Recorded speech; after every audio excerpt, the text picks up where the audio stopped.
Hour. I'm Jennifer Roberts. This is a web chat provided to you by Florida Hospital. It's part of a series where we're bringing you our experts to talk about a variety of different topics, but all of this doesn't happen without you, and we definitely want your questions as part of this event. Today we're going to be talking to Tamara Sims-Dorway. She is a nutritionist with the Healthy 100 Kids program. Thank you so much for joining us. Thank you for having me. We're going to have an interesting topic today, and we hope you think so as well and give us your questions. Today we're going to be talking about, for the next 30 minutes, about packing a healthy lunch for your kids. I pack 2 lunches for my kids every day, and I know I need help on this topic. Maybe you guys do too. Hopefully you can bring us some questions. You can do that via the Florida Hospital Facebook page. So just go on to the Florida Hospital Facebook page. If you're watching us, you're seeing us streaming, you could submit your question on Facebook, or you can actually do it through the live stream tab there as well. And of course, we're going to incorporate those into our discussion. But of course, I do have a few things to kind of get started with today. So Tamara and I are going to kind of launch things off. Packing a healthy lunch for your kids. So it's definitely something that can be a daunting task every day, but you do have some very easy tips that we would talk about, things you should always include in your child's lunch, like the top 3 things. So let's talk about those really quickly. A fruit and a vegetable. Tell me about that. It's really important to include a fruit and a vegetable in your child's lunch. That's an easy way to knock out that 5 servings a day, at least getting one of them in. I would say for younger children, if you can have salt fruit or cut it up, then that makes it easier for them to eat it, but it's a great way to get some vitamins and minerals in their lunch. Cool. And a protein. A protein is important too. Yes, lean protein is going to help keep them full until they have that after-school snack or that later snack before dinner. So if you're including a nut butter or some hummus, some chicken breast, that's a great way to keep them full. Okay. And a bottle of water. Always easy.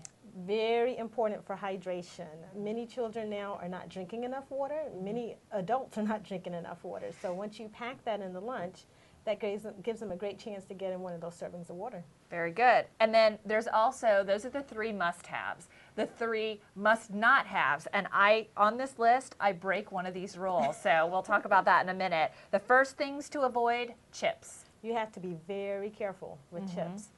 Chips can have more than 20 ingredients depending on what you purchase. So if you feel you have to include chips, I would look for a baked chip or baked tortillas, something that's going to give them maybe some whole grain if possible.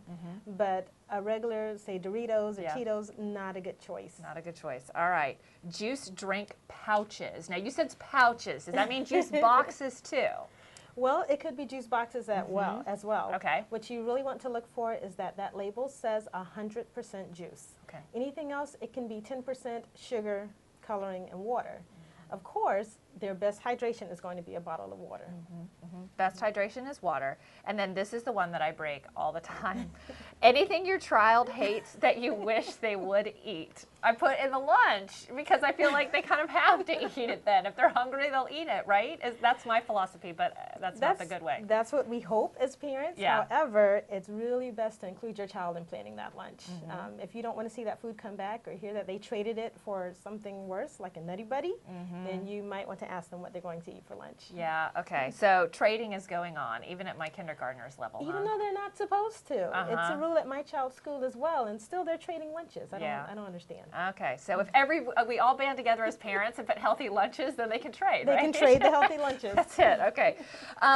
You gave us some 5 lunch tips as well, and I wanted to kind of go over those too a little bit to kind of give parents ideas of ways to kind of help manage what goes in the lunch. We know the 3 things to do, the 3 things not to do. This is kind of a little in the middle. School menus. So most schools are having a school lunch available. How do you combat that? Do you pack or do you let them have the school lunch? If you have the opportunity to be able to pack a lunch, it's great to sit down with your child and figure out which days they can eat lunch at school. Sure, they may want to have pizza every day. We don't want them to eat that every day, so they can pick one day out of the week to do the pizza lunch. Some parents don't have the choice, and they do have to have the school lunch. So in that case, I say it never hurts to add a fruit or a vegetable for your child to take with them to eat along with the school lunch. Okay, so even if you're like low on time, you've got 0, you say, here's the money for school lunch and here's an apple or here's something else to take with. Precisely. Okay. You said it's okay to send fruit and veggies for your child to eat with the school lunch. And then this was the key thing that caught my eye. Tater tots and ketchup count as veggies. That's why you need to send your own veggies, because ketchup is a vegetable for school lunches. Wow. And potatoes, whether it's in tater tots or french fries, count as a vegetable. So it definitely does not hurt for you to send that. Okay, so let me make sure I understand this tip right, because the first thing I thought is that it was okay for me to count tater tots and ketchup as veggies. Okay, I thought I was getting an easy pass. So it's not okay to do that, but that's how the schools are counting it. Right. We want to send a better vegetable to even beat the standards put out by the government. So. Okay, I got it. Number 3 in our 5 tips. Cut up or pack the small fruits that are easy to chew and save them time. Talk a little bit about that. Especially for younger children, lunches are so short now. You're lucky if they have 20 minutes to eat for lunch. So we encourage parents to perhaps pack a banana, or if they can cut up carrot sticks for children, if they can, for younger toddlers, slice the grapes for them. Just something so that they just open their Ziploc and they can eat it without having to chew too much. I mean, an apple is great, but it's going to take a lot more chewing than some other fruits. Okay. We do have a question that I want to go to, too. Now, and I want to make sure I understand this one. My child eats a healthy dinner at school. She's 3. She always wants to eat with us for dinner. How much should we let her eat? So I guess this is kind of like a dual dinner question. Is that, I hope that's what we're getting at here. Okay. So she's eating something at school, then wants to eat something again with the family at home. Okay, so she's trying to get 2 lunches. Well, I guess, yeah, something like that, 2 dinners, yeah. Okay. So in order to break those up, I would suggest going with smaller portions. With that first dinner meal, yeah. Perhaps just provide some vegetables and a lean protein.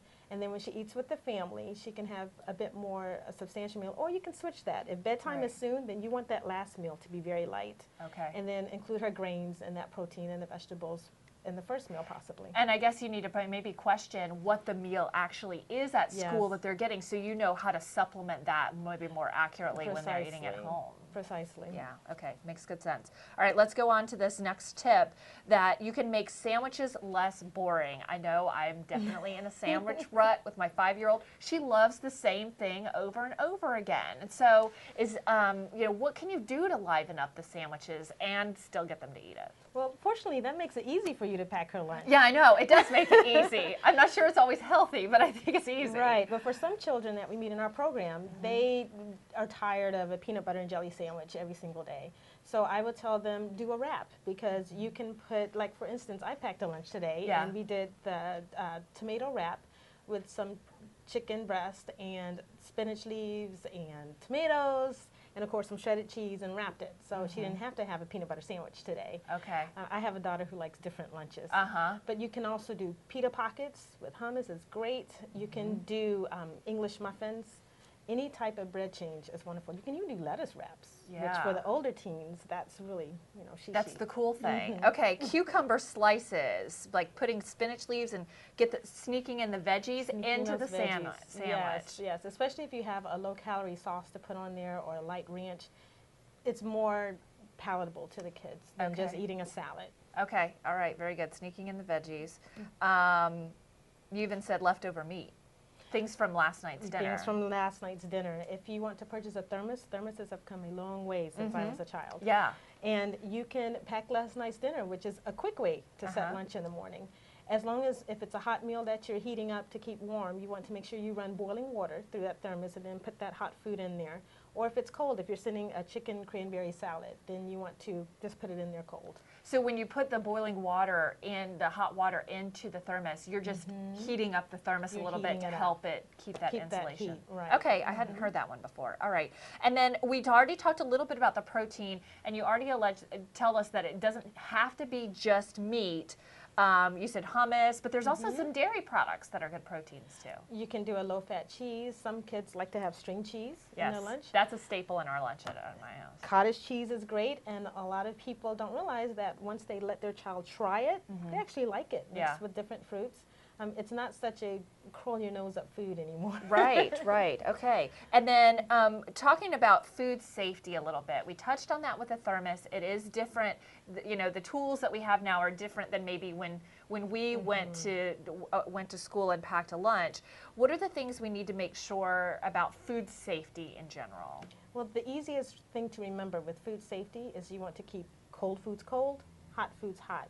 So having an ice pack and an insulated lunchbox is a great thing to do to keep your sandwiches from spoiling. I believe it was a few months back they did stories about finding the bacteria in lunches, and you really have to be careful that you're just keeping it cold. If you are sending bottled water, it's great to freeze that the night before and stick that in as well, because that will help keep a lunch cold. Can you use that as your cold pack, or is that not enough? It might not be enough. It's not enough. So it's good to Okay. have both, some Yeah. extra security. Okay, all right, very good. I know sometimes when my daughter comes home, not so much my son because he generally eats it all, but my daughter comes home, there'll be pieces and parts of the lunch. So she ate part of the sandwich, or she ate part of the fruit, or part of and they're coming back. And sometimes I wonder if they have to eat quickly. School lunch times are pretty short sometimes, aren't they? They really are. I've heard students, they only have 20 minutes for lunch.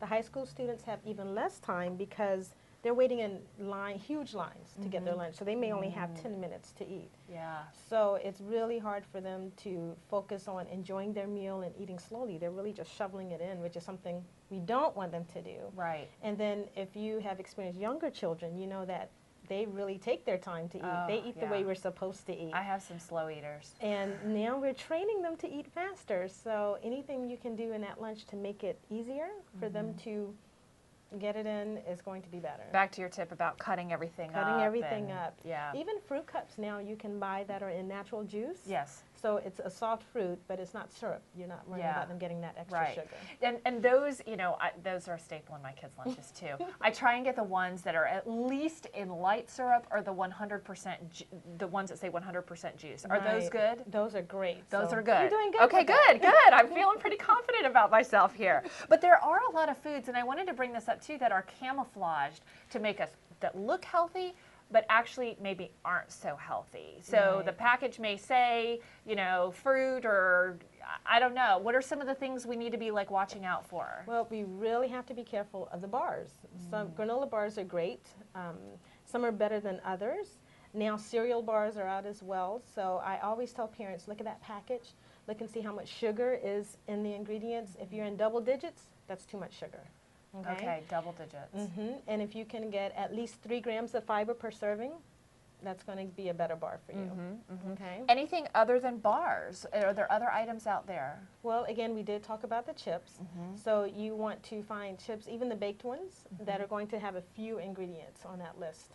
Other than that, if you're taking maybe a trail mix bag or you're packing some dry cereal, you have to be careful of cereals. They may say whole grain on the front and then have 12 grams of sugar. So you really want to be careful with that packaging. Okay, I have another question from the web and wanted to check in. I have Dawn who wants to know, what kind of lunches can I provide that don't need refrigeration? That's a challenge. That is a challenge. Yeah. I would say doing a homemade trail mix is a good way to start, because you can put nuts. Again, they're healthy fats, they're filling. You can put dried fruit in there, and then you can put their favorite cereal in as well to get some whole grains in there. Also, if you would like to do, let's say a peanut butter sandwich or any nut butter sandwich. I know you have to be careful with peanut allergies in school. Yeah. But a nut butter sandwich is great to do. Yeah. Slicing up those veggies, because they don't have to remain cold. Okay. And then if you send like a side of hummus in a Tupperware, again, that doesn't have to stay cold. Okay. And also you can do, if you want to buy canned beans and rinse them to get some of the sodium off, you can pack those along with the wrap, and they can make like their own little tortilla wrap at school, because the beans don't have to remain ice cold either. Yeah. Okay. Interesting tips. Yeah. I know my kids' school does not refrigerate their lunches or anything like that. So I bring them in insulated things with the ice pack in there and that kind of thing. So hopefully that's helpful. We've got another question here. It says, my kid loves broccoli. What other non-starchy veggies are good offerings for young ones? Oh, that's great that their child loves broccoli. I know. That's awesome. That's a huge step. And if you don't have to coat it in cheese, but I've heard that that's okay if you got to get them to eat it. That's okay if you have to get them to eat it that way. So back to her question, what other starches, what did she say, non-starchy? Yeah. Okay, so of course the cousin to broccoli, cauliflower, is a great one. You can cut up yellow squash. You can cut up celery sticks, carrot sticks, cucumbers. Sliced cucumbers, delicious.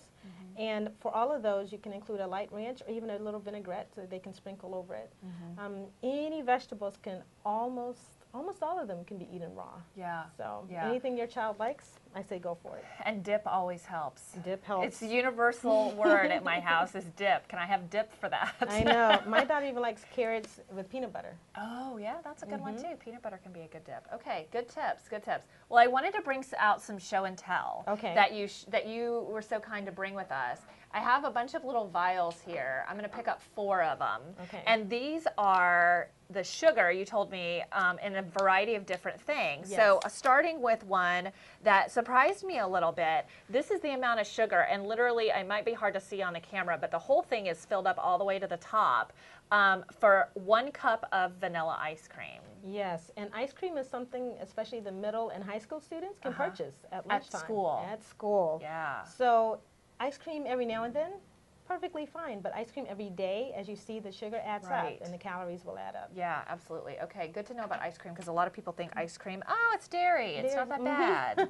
Yeah, okay, and that's the plain ice cream too. I can imagine if you add stuff to it, it's only going up. Chips and everything. Okay, so I've got another vial here, and I'd say the sugar in this one is about a little more than half full. Right. It's for a 1 Pop-Tart. And as you know, they come packaged They come in packaged too, so you want to eat too. You want to eat too. Yeah. However, for just 1 Pop-Tart, and some children will pack that for lunch. Right. You know, thinking, at least I'm eating something. Right, right. But it is a lot of sugar, and that means you're going to burn through that quickly and crash.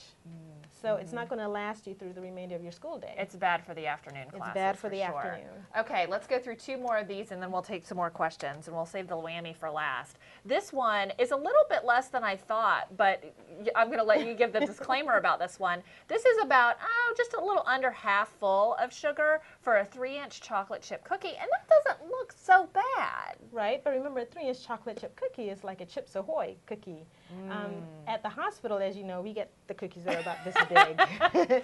And most schools sell the big cookies as well. Right. So and how many times when you open a Chips Ahoy do you eat just one cookie? Very right. rarely. Okay. So that's an issue. Mm-hmm. And then we've got one more here. This is the big Whopper, the biggest vial. It's like filled to the top, twice the size of the other ones. And this is for what?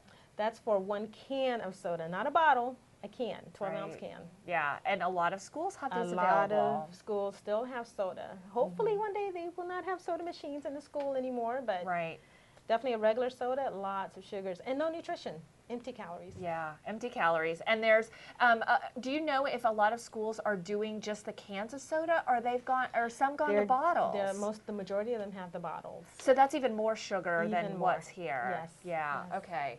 So lots of sugar going on. Let's get back to some questions. I've got a question from Anna. So let's read Anna's question. My daughter hates vegetables. How can I get her to eat more vegetables besides drinking them in the V8 Fusion and the Fruitables? Well, if you're at home, make your homemade smoothies and blend a few veggies in there. The carrots you won't taste. If you do a little bit of kale, not a huge amount, you can tell her to Shrek smoothie. Okay, and get them in that way. Because it's green. Because it's green. Okay, yes, now I get it. Yes. Got it. Or you can just blend the veggies and mix them into, if you're sending leftovers like a lasagna, or use a butternut squash even, and put those in the layers of things they love, like cheese and pasta. So hiding it, again, in a more, I want to say, a less obvious way will work even better. Yeah. There's, I remember, and this was several years ago, and maybe you have opinions on it. I know Jerry Seinfeld's wife made a book about how to camouflage vegetables and put them in other things. It was a whole recipe book about how to do that, and I know there's got to be tons of resources out on the internet for that kind of thing. On the internet now they are, but it's a great way to get them used to that taste without them realizing that's what they're doing. Okay, so as we moved off the sugar, talking about those grab-and-go lunches, we're all pressed for time. Lunchables are easy. It seems to me that when I see them in the store, they look like they're trying a few healthier options for Lunchables. Talk about those pre-packaged lunches and what's good and not so good about them. Okay. I will admit, even I have bought a Lunchable at least once or twice, because when you're working, your mom, you're pressed for time, you just have to grab that. Yeah. But if you look at it, it's nothing you couldn't make on your own at home. However, they are doing better. They're starting to include water in some of them. I believe one of the grocery stores locally came out with their own type of Lunchable, and they're using whole wheat pita wraps and whole wheat bread, and they're adding fruit, and they're not adding like a really sweet candy into it. Yeah, so they are getting better. I've seen some of those at Publix. Is that what you're referring to? Yes, yeah. yes. They put the 100% juice in there. I've seen some of those. Instead of like a juice drink that's only 10% juice. So they're getting better. They're getting you can feel comfortable when you're getting that I'm getting something that's a little better. Right. I know that there's been a lot of chatter about Lunchables and kind of really bashing them. I know some folks have done that, but if you pick the healthier ones, are they all that different from what you would pack if you're going to put the water in? You know, luncheon meat, cheese, crackers, those kinds of things. And even as you said, with Publix, they even put the whole wheat crackers in there, and that's something I would do at home if I was packing. So I think that's great. Okay, so looking for the ones that are healthy, because some of the Lunchables do have candy in them. Candy, they have a sweetened sugar drink, they have regular crackers. They may look at the label, they may be very high in sodium, and not including that water, definitely your child is going to be thirsty, dehydrated, and possibly going to eat more. Yeah, okay. Good to know about those things. I wanted to remind everyone that this is, if you're just joining us a little bit late, we're doing one of our Healthy 100 expert chats here at Florida Hospital. I've been talking to Tamara Sims-Dorway. We've been talking about packing healthy lunches for kids, which is something we, lots of parents struggle with. And some of us are just packing lunches for ourselves and want to have healthy lunches too. So we also might have a few more choices than with kids and have a little broader horizons. But, you know, you guys at Healthy 100 Kids do a lot more than just talk about diet and nutrition. There's a whole other components. And I wanted you to talk a little bit about what you guys do at Healthy 100 Kids. Well, we're a multidisciplinary team, which includes me, an exercise physiologist, a psychologist, and of course our medical director, Dr. Falls. And we basically use a family approach. At least one parent has to be involved with the child in the program. And we teach them healthy lifestyle skills, healthy living, healthy eating, healthy cooking, healthy shopping, so that child will live to a healthy 100. Wow, that's great. And so you service a lot of get a lot of referrals, I would imagine, from pediatricians who are trying to help their patients understand those healthy eating things and those pieces. So our program comes in where the physician just cannot give enough time to that patient to be as in-depth to find out what is going on in their life that needs some tweaking. So that's when they refer to us, because that's what we're here for, to give that time. As you know, pediatricians spend how long with your child? I mean, just a few minutes. That's just how it sometimes is. it's only when they're actually sick too. Precisely. So we give them a little bit more in-depth care. Fantastic. A couple of other things, you know, you guys cover the exercise pieces and kind of getting back to some of the healthy foods and some of those pieces. I know the thing that's been like hot in the news right now is pink slime. Everybody is talking about pink slime. Grocers are pulling it off their shelves, the meat products off their shelves. From a nutritionist perspective, give us a little insight into, you know, foods that have things like that in them, and what we should be doing about things like pink slime. Should we believe all the hype and freak out about it, or, I don't know, kind of give us some guidance? Well, I would say that, as you know, at Florida Hospital, we really want to look at having more natural foods. And I think when you're getting to certain levels of processing, those may not be foods you want your child to eat. If I have the option of my child getting a pink slime hamburger, I think I'm going to pack lunch that day. And that's my opinion for that. Obviously, it's been deemed safe by USDA. So it's up to the parent to make that final decision. But the more natural you can feed your children, the better. Well, and we've heard news reports about schools now getting some choices now if they want to offer that product or not. Do you think it's appropriate to be having that conversation with the educators at your school or asking those questions about what their policies are? I think it's great. I think many of the changes that can occur can come from a parent level. Even teachers rewarding their students with, say, a candy bar or a lollipop, that's something that can come from the parents getting together to say, well, why don't you give out erasers or pencils instead of this lollipop for my child as a reward for them doing well or doing great on a test. So it doesn't hurt. Well, and when we talk about pink slime, it's kind of just come out into the forefront and really hit mainstream. I know other people like Jamie Oliver had talked about it for quite some time now, but are there other foods out there that are that have hidden things in them that we may not know about? I mean, do we need to kind of be watching out like everywhere now? It just seems like, as from a parent's perspective, it seems like I got to watch everything. Right, and you can only do so much. I know the other big issue was the high fructose corn syrup. Oh, we can't have high fructose corn syrup in anything. I think the thing to remember with that is that it is sugar like other things. So just like we watch the sugar intake of refined white sugar, put it in that same category. Sugar is sugar, and we don't want that much of that in our foods either for our children. Yeah, we have some questions, and I want to use those so we don't lose time here. And talking about, we did get some talks about Lunchables. So let's see, what about Lunchables? Are they appropriate for lunch? Yeah, we talked a little bit about that, so maybe we've kind of cut that one. And then there's another one here. Whole wheat bread being better than white bread. Your thoughts on that, and help us balance that choice. Well, it's funny you mentioned whole wheat bread. I didn't think about that as one of the things you have to be careful with on the label. All whole wheat breads are not necessarily equal. You really need to flip that bread over and make sure the first ingredient is whole wheat flour. Okay. First ingredient. And then, again, you're looking for those at least 3 grams of fiber per serving. Some whole wheat breads might actually be a mixture of whole wheat and the enriched white flour. So you have to be careful with that. There's a lot of products that I've seen being advertised lately that have the look and feel of white bread, but they're advertising them as a wheat product, and I'm not sure how that works. Well, it took me a while to find out. Yeah. But the white wheat, from what I understand, is actually altered. It's an albino form of the wheat, so it actually does have the fiber, and it is like a wheat bread. So if you have that child who, I just hate wheat bread, but they'll take the white wheat, it's still a good option. Yeah, and I haven't tasted it. Have you tasted that? I haven't tasted it either. Fortunately, we're a wheat family, so we don't have problems with that. We don't have problems with that. I know, my kids are pretty flexible like that too. I wonder if the taste is different, or sometimes with kids, it's just seeing it and seeing something they recognize that can make it easier for them. That's true. If you have younger children, introducing all these healthy foods now is a great way to set them up for life later.